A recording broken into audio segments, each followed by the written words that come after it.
Coming up on Mountain News at 5:30, a Venezuelan man is convicted of murder and other crimes in the death of a Georgia nursing student.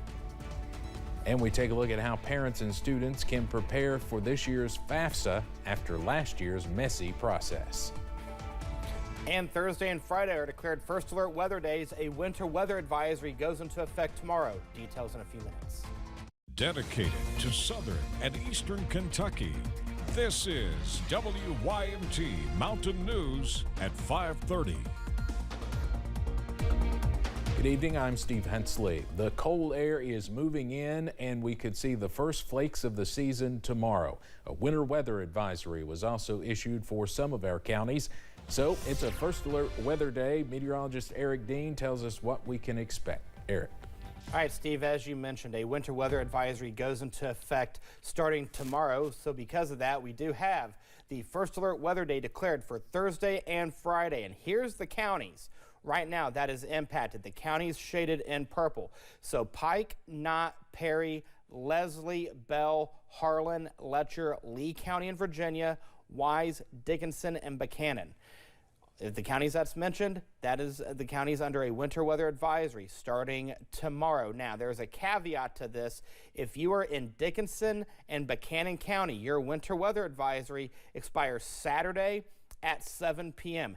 Everybody else expires on Friday. So we've got a lot to talk about, and that complete list and timing is on the weather page of WYMT.com at this hour. And here's the reason why we're under that winter weather advisory. Look to the north and west of us, all that snow pushing across portions of Wisconsin through portions of Illinois, even Iowa. That's our system that's going to push through as we go throughout the day on Thursday. The heaviest band will be Thursday night. Earlier today, we were in the mid-60s. We were at 65 by the 11 o'clock hour, dropped down to 48 by the 4 o'clock hour, and right now we're sitting at 45 in Hazard, 46 in Jackson, 47 in London, 50s from Somerset down to Monticello. We'll go over the latest timing and what you can expect in terms of snowfall in the first alert forecast coming up in a few minutes. Steve. Eric, thank you. A weather phenomenon called a bomb cyclone is sweeping across the Pacific Northwest and Northern California. The storm is battering the region with hurricane-force winds and several inches of rain and snow. Officials in Washington state say fallen trees killed 2 people. In the northern Sierra Nevada, as much as 15 inches of snow is expected, with wind gusts of up to 75 miles per hour. A decision has been reached in the murder trial of a University of Georgia nursing student. The judge found Jose Ibarra guilty on all charges related to the murder of Laken Riley. The 26-year-old man from Venezuela was also charged under Georgia's Peeping Tom law for reportedly going to a University of Georgia apartment building on the same day as Riley's death. Ibarra was sentenced to life in prison without the possibility of parole. A story that moved the nation 30 years ago is back in the headlines today. Susan Smith had a parole hearing in South Carolina. The board denied her request, so she will stay in prison. Smith murdered her 2 sons by strapping them in her car and letting it roll into a lake. Some still remember 3-year-old Michael and 14-month-old Alex as, quote, America's children. Smith lied when she originally claimed a man had stolen her car with the boys inside.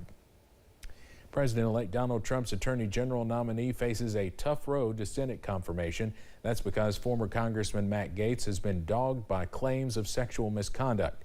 Gaetz was back on the Hill today to try and smooth things over with senators, while his former colleagues discussed whether to release their report looking into the accusations against him. CBS's Tarian Small has the latest from Capitol Hill. The House Ethics Committee huddled behind closed doors about whether to release its report on former Congressman Matt Gaetz, President-elect Trump's pick for Attorney General. No comment. We have a meeting today. I'm sure you will all be right outside the door. At the same time, Vice President-elect J.D. Vance escorted Gaetz to meetings with senators weighing his confirmation. I want to get to know him. I don't know him that well. The ethics panel investigated a number of allegations against Gaetz, including sexual misconduct. He's denied doing anything wrong or illegal. Trump, in an apparent reference to Gaetz, posted on social media, "This is what the radical left lunatics do to people. They dirty them up, they destroy them, and then they spit them out.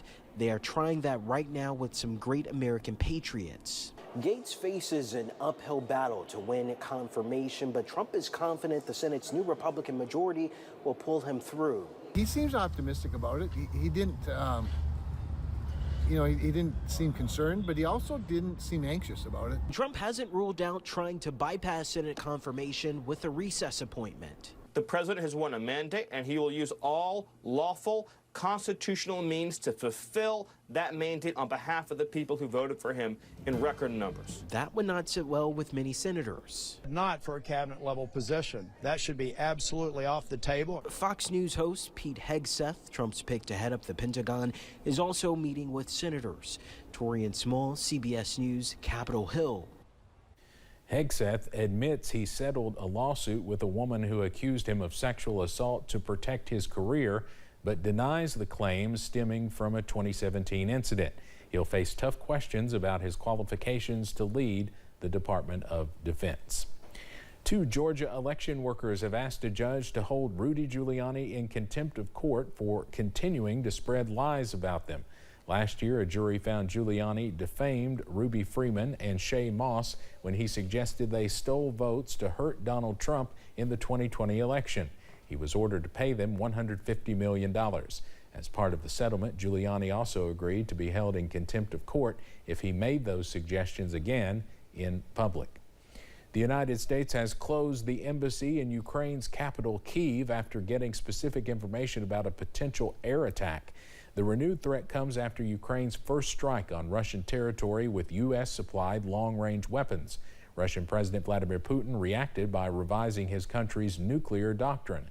Now Moscow could justify a nuclear strike if subject to an attack by a non-nuclear country that is supported by a nuclear country, which has now happened.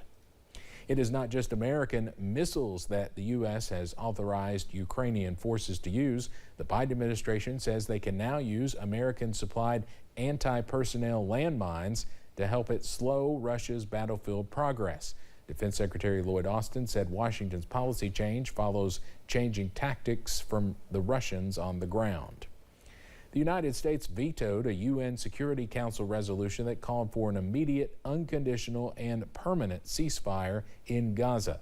Deputy U.S. Ambassador Robert Wood says the U.S. made it clear it would not support an unconditional ceasefire that did not require the release of Israeli hostages. 7 American citizens are among those still being held by Hamas. Wood says the resolution's authors also failed to condemn Hamas for the October 7th attack. Louisiana's plan to make all of the state's public school classrooms post the Ten Commandments remains blocked under an order by a federal appeals court. The 5th U.S. Circuit Court of Appeals rejected a state request to temporarily stay an earlier order by a U.S. district judge in Baton Rouge while litigation continues. Governor Jeff Landry signed the bill into law in June, prompting a group of Louisiana public school parents of different faiths to sue. This year's free application for federal student aid, or FAFSA, is now open to all students. But after last year's messy rollout of a new streamlined process, parents and students may be a little wary. CNN's Karen Kafa is in Washington with a look at what parents and students should know. Last year's rollout of a simplified free application for federal student aid, or FAFSA, did not go according to plan. The net effect was a frustration with the process, people abandoning the FAFSA altogether because they didn't think it was worth their time or they didn't think it would ever work. And in some cases, glitches and delays impacted students' options as they waited for financial aid offers. Before last year, the FAFSA form traditionally opened to all students on October 1st. But the Department of Education made a phased release of the FAFSA for this year amid continued beta testing. Now the form is open to all, and students are advised to start sooner rather than later. Jill Dijon, senior policy analyst at the National Association of Student Financial Aid Administrators, says filing deadlines will vary among schools and scholarships. Know what your deadlines are.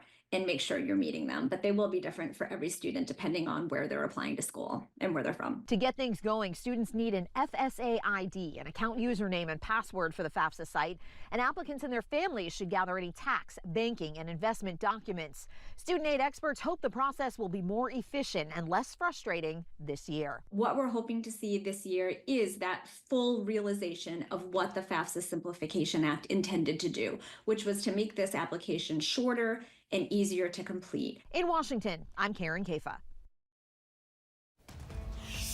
Coming up on Mountain News at 5:30, more state attorneys general are taking aim at social media giants regarding the effects their platforms have on children. And we are first alerting you to a wintry mix and snow. Details on the First Alert forecast in a few minutes.